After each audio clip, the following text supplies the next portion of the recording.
제가 살면서 모든 것의 기초는, 가정의 기초는 부부라는 생각을 하게 되어집니다.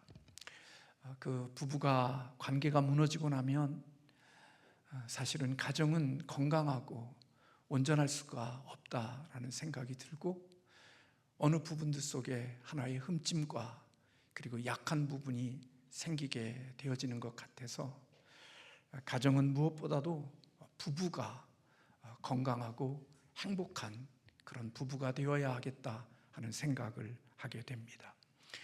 세상의 시작은 아담과 하와라는 이 부부로 인하여 인류가 시작이 되어졌죠. 그리고 하나님께서는 이 아담과 하와를 지으시고, 그리고 그것을 한 가정을 이루시고, 그 가정에 하나님이 필요한 규례들, 규정들을 주셨습니다. 이런 부부의 규정들을 오늘 예배소서에는 교회론에 대한 내용들을 다루고 있는데, 바로 그리스도와 교회의 관계 속에서 부부의 관계를 규정하고 있는 모습을 발견하게 되어집니다. 그래서 오늘 32절의 말씀에 보면 그리스도와 교회에 관하여 내가 말한다 라고 이야기하고 있죠. 사실 성부, 성자, 성령 삼위 하나님의 관계는 사랑의 관계 속에서 삼위 하나님의 일체가 이루어지고 있는 것처럼, 하나님은 부부의 관계도 그렇게 사랑의 관계로 우리의 관계를 정해 주셨다는 사실을 우리는 잊지 않아야 되죠. 물론 죄가 들어온 이후에 이 모든 사랑의 관계가 깨져버리고 말았지만, 하나님이 원래 의도하셨던 부부의 관계는 성부, 성자, 성령 하나님의 아름다운 사랑의 관계처럼, 그런 사랑의 관계로 이 땅을 살도록 하나님께서 정해 주셨다는 겁니다. 그래서 오늘 사도 바울은 교회에 대한 이야기, 그리스도와 교회에 대한 이야기를 하고 있는 것처럼 보이지만, 오늘 교회와 그리스도의 관계를 통해서 부부와 남편과 아내의 관계가 어떠해야 되는지에 대한 부분들을 우리에게 말씀해 주고 있습니다. 교회에 대한 그리스도의 사랑은 아내에 대한 남편의 사랑으로, 그리고 그리스도에 대한 교회의 복종은 남편에 대한 아내의 복종으로 모범을 제시하고 있습니다. 그리고 이 원리의 가장 기본적인 원리는 21절에 있는 말씀을 보면 그리스도를 경외함으로 피차 복종하라, 그렇게 말씀하고 있습니다. 다시 말하면 모든 부부의 원리, 그리고 부모와 자식의 원리, 그리고 종과 하인의 원리, 이런 모든 원리는, 그 기초의 원리가 바로 그리스도를 경외하는 가운데 속에 피차 복종하는 그것이 하나님의 주시는 모든 관계의 원리임을 우리에게 말씀해 주고 있는 것입니다. 복종은 자신을 타인의 권위 아래 둔다는 의미를 가지고 있죠. 그런데 이와 같은 복종은 그리스도를 경외하는 마음에 있다, 그것을 기초로 한다, 그렇게 이야기하고 있습니다. 우리는 결혼이라고 하는 것이 두 사람이 행복하고 두 사람이 이 세상에 즐겁게 살면 우리는 그것이 건강한 부부가 되고 행복한 것이라고 생각하고 살지만, 사실은 진정한 부부의 행복과 건강한 부부는 두 사람만이 얼굴을 보며 행복하게 사는 것이 아니라, 사실은 두 사람의 시선이 한 곳을 바라보며 나아갈 때 사실은 두 사람의 행복의 관계가 유지되어질 수 있다, 그렇게 볼 수 있는 것입니다. 이런 예는 우리가 한강을 자전거를 타고 달린다고 생각해 보십시오. 남편과 아내가 너무너무나 사랑하지요. 그래서 자전거를 타고 가는데 너무나 사랑해서 꿀이 떨어져서 남편과 아내가 서로 얼굴만 보고 자전거를 탄다고 생각해 보십시오. 얼마나 멋진 자전거의 여행이 될 수 있을까요? 아마 시선을 띄어서 서로 얼굴을 지극히 바라보는 순간 한강으로 처박힐 것입니다. 그리고 아주 난처한 일들을 겪게 되어지겠죠. 오늘 시대를 살아가는 사람들의 결혼을 마치 그러한 개념으로 이해를 합니다. 남편과 아내가 꿀 떨어지게 사랑하고 서로 얼굴을 보면서 재미있게 지내는 것, 그게 행복한 것이라고 생각하지만 하나님이 결혼을 주신 이유와 부부의 관계를 주신 것은 단순히 두 사람의 행복과 두 사람의 만족만이 아니라 결혼 속에는 하나님의 사명이 있고 하나님의 소명이 결혼 속에 있다는 사실을 잊지 않아야 되는 겁니다. 그래서 두 사람의 관계도 행복해야 되고 두 사람의 관계도 꿀이 떨어져야 되지만 그들 속에는 두 사람이 함께 앞을 바라보면 그것을 향하여 나아가는 것처럼 하나님께 시선을 두고 하나님께 마음을 두고 하나님을 경외하는 마음을 가지고 부부가 함께 살아갈 때 그 속에 건강함과 행복함이 있다고 하는 사실을 성경은 우리에게 가르쳐주고 있는 것입니다. 그러므로 부부관계의 기본적인 원리는 부부가 함께 그리스도를 경외하는 가운데 속에서 피차간에 복종하는 그것이 하나님이 부부에게 주신 규정이라고 볼 수가 있는 것입니다. 바울은 먼저 아내들에게 그렇게 이야기하죠. 22절부터 24절에 있는 말씀에 보면 아내들이여 자기 남편에게 복종하기를 주께 하듯 하라. 이는 남편이 아내의 머리됨이 그리스도께서 교회의 머리됨과 같음이니 그가 바로 몸의 구주시니라. 그러므로 교회가 그리스도에게 하듯 아내들도 범사에 자기 남편에게 복종할지니라, 그렇게 말씀하고 있습니다. 아내들은 남편에게 복종하라는 것입니다. 그 복종은 교회가 그리스도께 복종하듯이, 진정한 교회는 주님께 복종하고 사는 것처럼 아내도 남편에게 복종해야 한다, 그렇게 권면하고 있습니다. 주께 하는 것처럼이라는 이 말씀은 결국 아내가 남편에게 복종하는 것은 주님께 복종하는 것이다라는 의미의 말씀으로 들려집니다. 교회가 주님께 복종할 때 협박이나 강요나 위협에 의하여 우리 교회가 주님께 복종하는 것이 아니라 주님에 대한 사랑과 자발적인 모습으로 복종하는 것처럼 아내들도 남편에게 그렇게 자원함과 자발적인 복종이 있어야 함을 말씀해주고 있는 것입니다. 왜 아내가 남편에게 복종해야 되는가? 그 이유에 대해서 예수 그리스도가 교회의 머리 되심과 같이 하나님께서 남편을 가정의 부부의 머리로 두셨기 때문에 그렇게 복종해야 한다고 말하고 있습니다. 따라서 머리이신 그리스도가 교회의 권위를 가지고 있는 것처럼 남편이 아내의 머리라는 표현도 남편이 아내에 대한 그런 권위를 가지고 있다는 사실을 이야기해 주고 있는 거죠. 지난 주일에도 말씀을 드렸습니다마는 권위는 힘으로 되어지는 것이 아니고 권위는 힘이 있다고 그것을 무너뜨릴 수 있는 것이 아니라고 말씀을 드렸습니다. 하나님이 세우신 권위는 질서에 해당되어지는 것이지 힘으로 되어지는 것이 아니라는 사실입니다.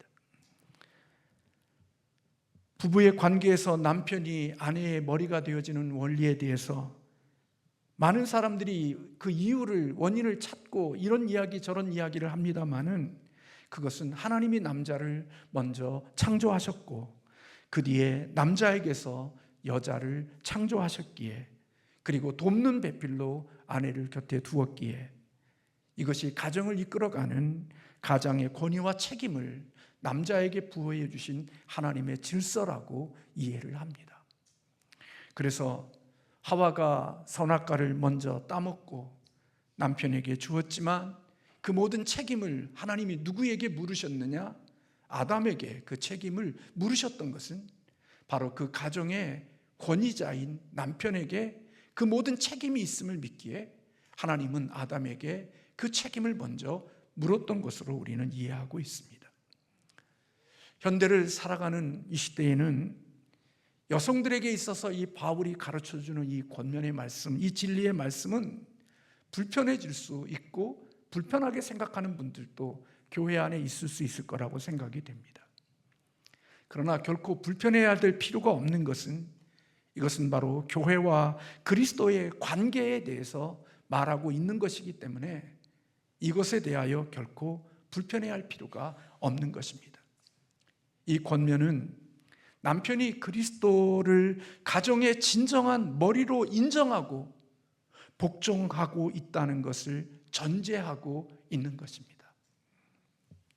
따라서 남편이 그리스도를 경외하지도 않고 주께 복종하지도 않는 남편이라면 믿음을 가진 아내는 우선적으로 자신을 경외하는 그리스도를 남편도 경외하고 복종하도록 설득하고 그렇게 인도해야 할 책임이 아내에게 있다고 볼 수 있는 것입니다.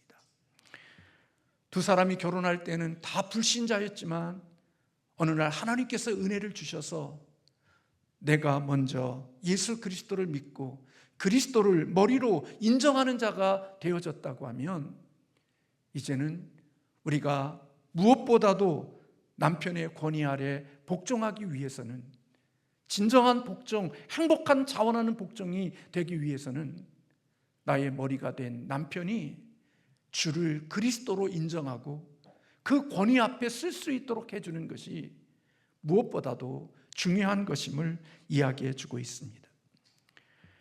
무작정 남편에게 복종하라고 하니까 복종하면 되는 줄로 알고 살아가지만 오늘 본문에 있는 말씀의 전제는 남편이 그리스도를 경외하는 존재 속에서 남편에게 복종하는 자들이 될 것을 말씀하고 있기 때문에 그런 겁니다.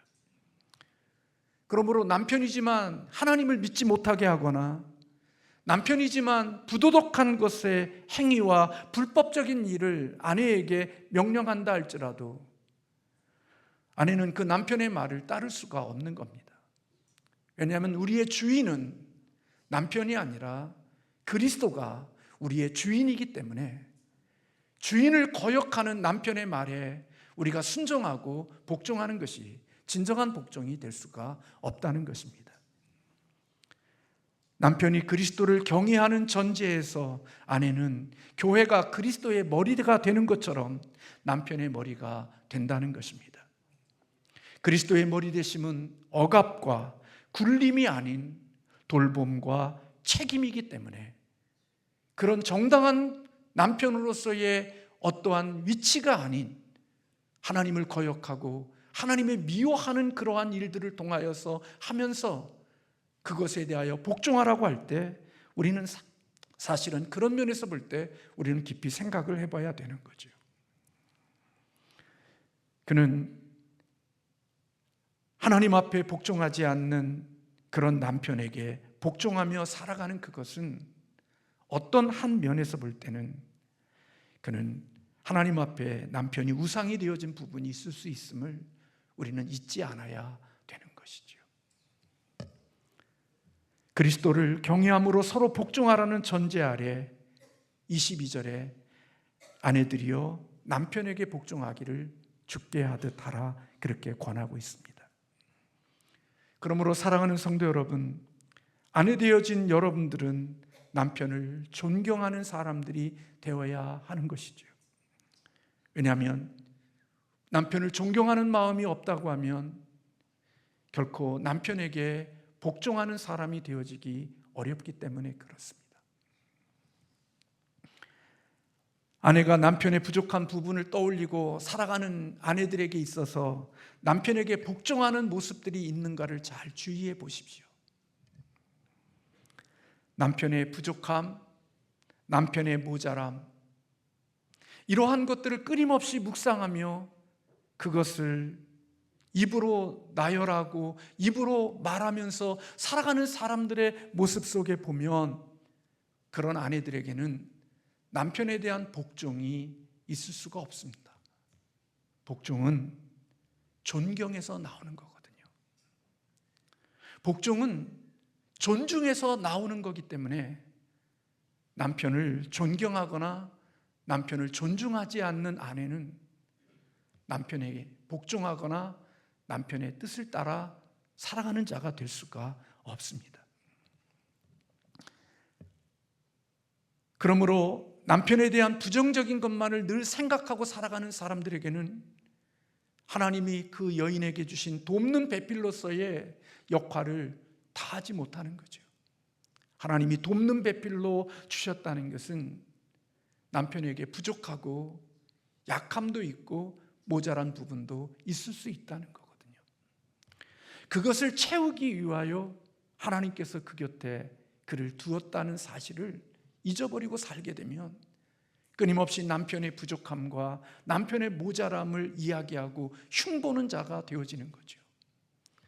동창회에서 사람들끼리의 만남 속에서 자식들 앞에서 남편의 부족함과 남편의 허물과 남편의 약함들을 끊임없이 이야기하는 사람일수록 그 아내의 모습 속에 남편에 대한 존경과 존중하는 마음은 그 마음에 자리 잡고 있지 않습니다. 그렇기 때문에 그런 아내들은 남편을 경히 여기고 남편을 무시하고 남편에 대한 함부로 대하는 모습들이 그의 살아가는 삶의 태도 속에 나오게 되어지는 것이죠.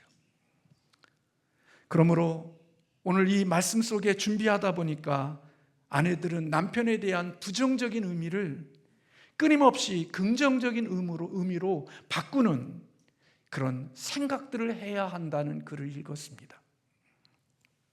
남편의 소심함을 볼 때마다 우리 남편은 참 신중한 사람이라고 생각을 하고, 남편의 예민한 남편을 볼 때마다 남편은 참으로 섬세한 사람이라고 생각하고, 오지랖이 넓은 남편을 볼 때마다 섬김이 깊은 사람으로, 무뚝뚝하고 차가움이 있는 사람을 굉장히 이성적이고 냉철한 사람이라는 생각을 바꿔서 남편을 바라보는 자가 되어져야 한다는 글을 읽었습니다. 우리는 늘 소심해, 너무 예민해, 오지랖이 넓어, 무뚝뚝하고 차가워, 그것들은 남편의 부족함만을 찾는 모습이기 때문에 그 속에는 불평과 그리고 남편에 대한 그런 좋지 못한 반응들이 나타나지만, 그런 의미들을 바꾸어서 생각하게 되어지면 남편에 대한 신중함과 남편에 대한 그런 모습 속에서 내 마음에 남편을 존경하고 존중할 수 있는 마음의 자세가 되어져 한다는 거예요.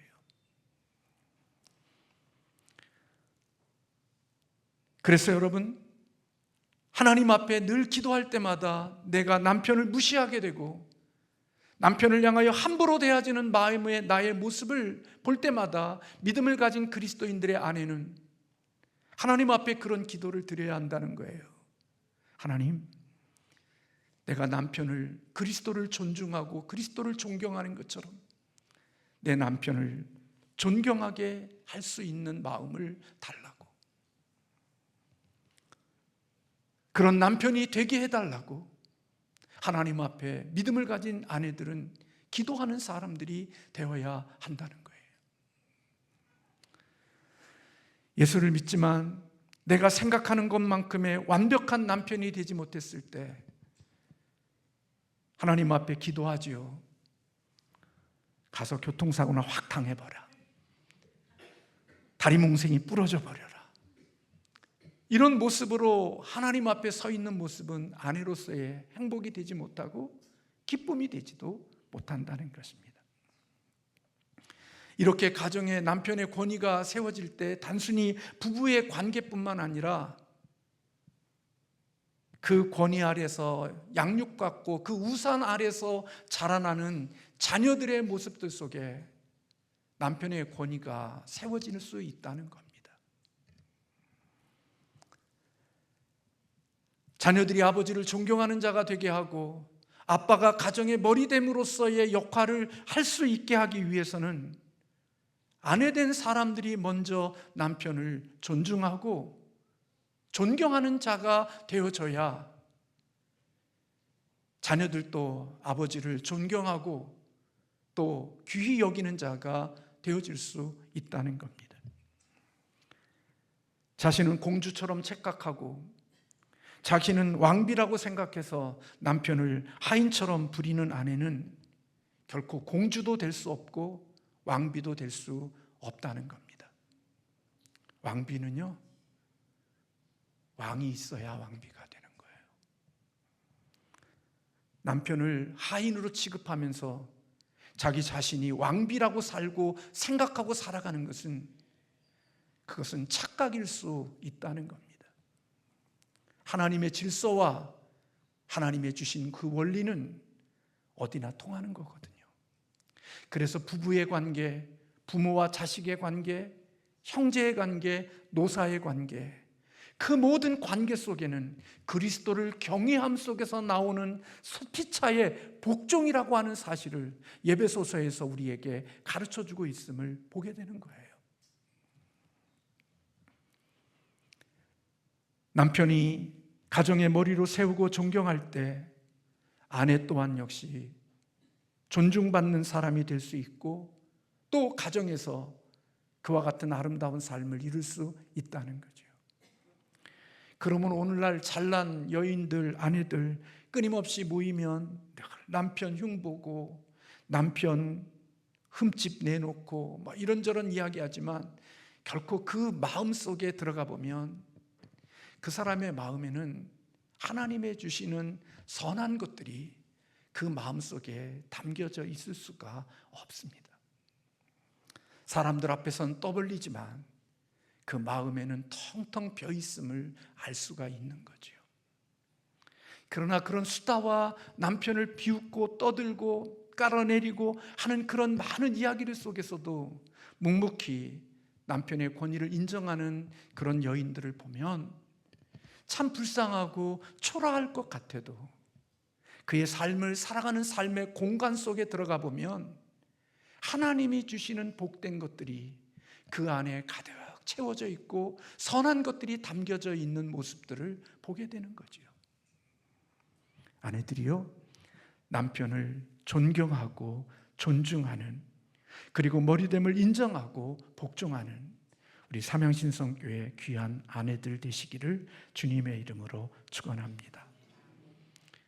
불편하셔도 아멘 해야 돼요. 축원합니다. 고집부리죠? 한 사람 안 하고 있어요? 이어서 하나님은 남편들을 향하여 그렇게 말씀합니다. 남편들을 향해서 아내 사랑하기를 그리스도께서 교회를 사랑하시고 그 교회를 위하여 자신을 주심같이 하라, 그렇게 말씀하고 있죠. 그리스도가 교회를 어떻게 사랑하셨습니까? 자신의 몸을 주면서 사랑했습니다. 아내들이 남편에게 복종하라니까 기분이 나쁘지만 사실은 아내들이 남편에게 복종하라는 말씀은 3절밖에 되지 않습니다. 그러나 남편에게 주시는 하나님의 명령은 그것보다 훨씬 더 깁니다. 다시 말하면 하나님께서 남편들에게 주시고 남편들에게 요구하시는 것이 더 크고 깊고 높다는 사실을 성경은 우리에게 가르쳐 주고 있는 것이지요. 우리 주님이 모든 것을 희생하시고 목숨까지 십자가에 내어주실 만큼 교회를 사랑하셨고 지금도 성령을 통하여 우리 교회를 그렇게 사랑하십니다. 그것처럼 남편들도 아내를 그렇게 사랑하라고 말씀하고 있는 거예요. 남편인 담임 목사는요, 에베소서에 있는 5장에 있는 말씀들 중에 22절부터 24절만 있었으면 좋겠어. 그 뒤에 있는 말씀은 없었으면 좋겠어요. 근데 하나님은 그러신 분이 아니거든요. 남편들을 향하여서 주시는 말씀이 있거든요. 주님이 교회를 향한 사랑을 남편도 아내를 향하여 보여주라는 거예요. 우리는 남편 되어진 우리들은 아내를 보면서 아내가 사랑받을 짓을 해야 사랑할 수 있는 거 아닙니까? 그렇게 이야기하죠. 그렇습니다. 아내가 사랑받으면 충분히 짓을 하면 나도 사랑해 줄 수 있을 텐데 내 뜻과 내 생각과 내 마음에 맞는 일은 하나도 안 하니까 우리는 사랑할 수 없다고 그렇게 마음을 두고 살아갑니다. 저나 여러분이나 다 같이. 그런데 여러분, 주님이 교회를 향한 우리를 향한 사랑을 생각해 보십시오.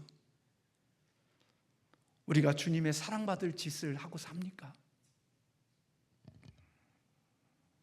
우리가 주님의 사랑받을 짓을 하고 살기에 주님이 지금도 우리를 사랑하고 계시는 것입니까? 교회는 늘 그리스도에게 부족합니다. 우리 삼영신성교회도 얼마나 부족함이 많습니까? 머리 대신 그리스도는 온전하시고 흠이 없으신 분인데 그분의 몸이 되어진 우리는 얼마나 부족하고 얼마나 연약하고 얼마나 모자랍니까? 게으르고 배신하고 하루하루를 살아가면서 그리스도의 마음에 못을 박는 충격적인 행동들을 끊임없이 예수 그리스도를 믿으면서 우리는 그렇게 반복하며 살아가고 있지 않습니까? 그럼에도 주님은 이같이 부족한 저와 여러분을 주님은 변함없이 사랑하고 계시다는 겁니다. 우리를 포기하지 않으시고 우리를 놓지 않으시고 우리를 끊임없는 그 사랑으로 우리를 사랑해 주시는 주님의 사랑처럼 남편들도 아내를 그렇게 사랑하는 자가 되어야 한다, 그렇게 말씀하고 있습니다. 그렇게 함으로 마침내 주님의 몸 된 교회가 주님 앞에 영광스러운 모습으로 세워지기까지, 아내들이 그런 모습들로 세워지기를 위하여 그런 사랑을 주어야 한다고 말씀하고 있는 거지요. 이런 사랑이 있는데도 불구하고 이런 남편에게 복종하지 않는 아내가 있다면 그는 분명히 하나님을 경외하는 자가 아닐 것이고 그는 예수 생명이 없는 자로 이 땅을 살아가고 있는 자일 겁니다. 하나님 남편의 희생적인 사랑과 그리고 자신의 가슴을 찢으면서 십자가의 길을 걸어가신 주님의 사랑을 받으면서도 그 사랑을 이용해 먹고 그 사랑을 통하여서 자기의 이익과 자기의 만족을 통하여 이루기 위하여 그 남편의 그 사랑을 이용하여 자신의 욕심을 채워가고 있는 아내라면, 그리고 자기의 뜻과 자기의 고집과 자기의 생각대로 가정을 이끌어가는 아내라면 그는 분명히 하나님을 경외하거나 하나님을 믿는 신앙인이 아닐 것입니다. 하나님을 믿지 않는 사람은 끊임없이 남편의 그런 희생적인 사랑과 뜨거운 헌신과 자기를 십자가에 못 박는 자기 죽음의 처절한 희생과 헌신의 사랑을 먹으면서 그 사랑을 이용하여 자기의 배를 채우고 자기의 목적을 이루어가고 자기의 꿈을 이루어가고 자기의 뜻을 이루어가기 위하여 남편을 더 비참하고 초라하고 볼품없는 자로 만들지만 그리스도를 경외하는 신앙과 믿음이 있는 아내라면 그리스도의 그와 같은 사랑에 남편의 사랑을 받게 되어지면 그 아내 또한 역시 그 남편의 권위와 하나님의 주신 질서 앞에 순종하는 자들이 되어질 수밖에 없고 자발적으로 그 권위 아래서 하나님의 주신 질서에 순응하는 자가 되어질 수밖에 없도록 되어져 있는 것입니다. 종교인들은요, 교회에 들어와서 신앙생활하는 이름으로 하나님을 이용하고 주님을 이용하여 내 필요와 내 원함과 내 기대하는 것들을 끊임없이 채우는 일을 목적으로 삼습니다. 내가 교회 안에 들어와서 살아가는 삶이, 종교인들은 하나님을 통하여 하나님의 이름을 빌러 주님의 이름을 빌어서 내 행복과 내 만족과 내 기쁨과 내 유익을 위하여서 끊임없이 요구하고 그것을 향하여서 제안하는 일들을 하지만 예수 그리스도의 십자가의 사랑을 경험한 사람은 주님을 이용할 수가 없습니다. 주님의 십자가의 사랑을 경험한 사람은 하나님과 거래하고 살지 않습니다.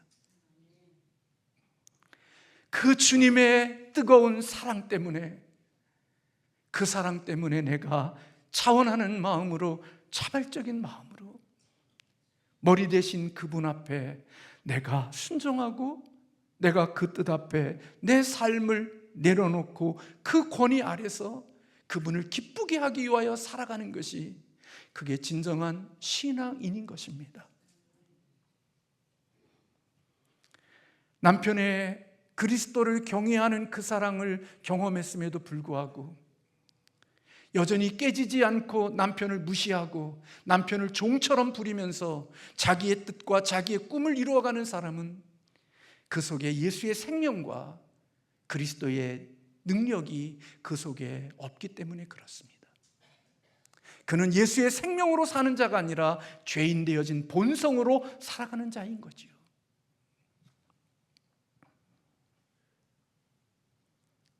사랑은 자발적인 복종을 이끌어내는 겁니다.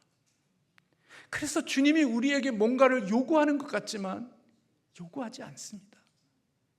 그냥 주님의 은혜를 경험하게 하고 주님의 은혜를 느끼게 하고 맛보게 하면, 그 은혜를 받은 예수님의 생명이 있는 사람은 그 은혜 앞에 반응하도록 되어져 있는 것입니다.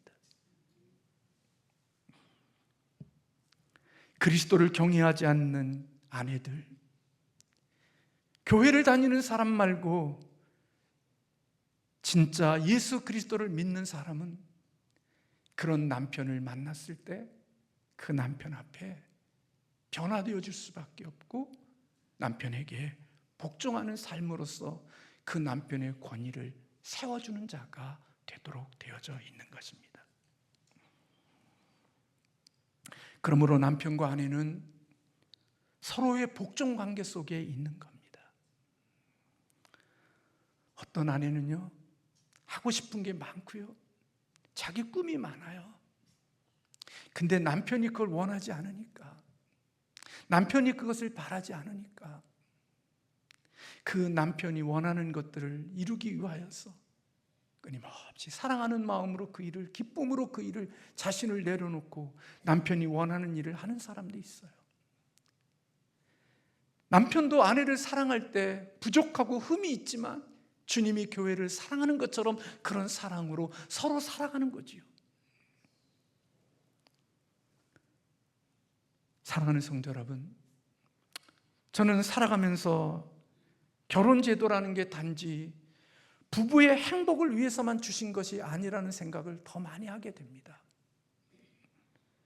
부부의 관계는요, 두 사람만의 행복을 위해서 주신 게 아니라 하나님의 영광을 위하여 살아가도록 하는 더 큰 그림 속에 담겨져 있는 부분이지, 부부가 서로 행복하고 부부가 서로 즐거운 것이 부부의 목적이 아니란 말이에요. 자전거를 타면서 서로 둘이 행복하게 살아가는 것은 갈 수가 없어요. 이 땅에 하나님의 영광과 하나님의 사명을 가지고 이 땅을 살아가는 사람들 속에, 하나님이 주신 그 길을 걸어가는 그 속에 부부의 관계든 부모와 자식의 관계든 형제의 관계든 노사의 관계든 그 속에는 관계를 넘어 하나님의 사명이 있는 거거든요. 이 사명을 놓치고 마면 부부는 우리끼리 행복하면 돼, 우리끼리 즐거우면 돼, 그게 우리의 모든 삶의 목적이야. 그래서 서로 얼굴을 바라보고 서로 웃고 즐기지만 그게 어떻게 통화가 되고 하나가 통합이 되어져요? 살아오는 인격과 삶의 모습이 다 다른데, 그러니까 좋았다가 또 비가 오고 좋았다가 이러면서 점점 틈이 생기죠. 그래서 가다가 부딪히고 서로 뭐 재밌다가도 또 토라져서 자고 딱 각방 쓰고 말도 안 하고 막 이렇게 살다가 또 자기 마음에 맞는 것이 있으면 또 부딪혀서 서로 하지만 그게 언제까지 반복되냐고요. 결혼제도는요, 부부의 행복만을 위해서 주신 것이 아니라 하나님께서 아담과 하와에게 하나님의 지으신 이 모든 만물을 다스리게 하시는 그런 사명을 주시고, 그 사명을 아담 혼자 감당하기 어려우니까 하나님은 아담을 곁에 돕는 배필로 하와를 그 곁에 있게 하셔서 둘이 서로 사랑하면서 하나님의 주시는 사명의 길을 걸어갈 수 있도록 하나님이 부부를 그곳에 세워주셨다고 하는 사실이 성경이 우리에게 가르쳐주는 큰 그림이란 말입니다. 그래서 여러분, 성경은 여러분들이나 저와 여러분의 인생 속에 몰랐기 때문에 그랬지만, 믿음을 갖지 않는 자들과는 멍해를 같이 하지 말아야 되는 이유가, 남편이 하나님을 경외하지 않는 그 남편에게 하나님을 주로 섬기지 않는 그 남편의 권위에 복종하며 사는 게 얼마나 어렵고 힘든지 모르는 거예요. 하나님을 경외하지 않는 지독한 자기 사랑으로 똘똘 뭉친 그 아내를 내가 평생에 사랑함으로써 살아가는 게 얼마나 힘들고 어려운 일인지 여러분은 아실 거예요. 하나님을 거역하는 남편에게 권위에 복종하면서 내가 평생 살아간다는 것, 하나님을 경외하지 않는, 예수의 생명이 없는 자기 지독한 사랑으로 똘똘 뭉쳐져 있는 그 아내를 내가 희생적으로 사랑해야 된다는 것, 그게 여러분 쉬운 일이 아닙니다.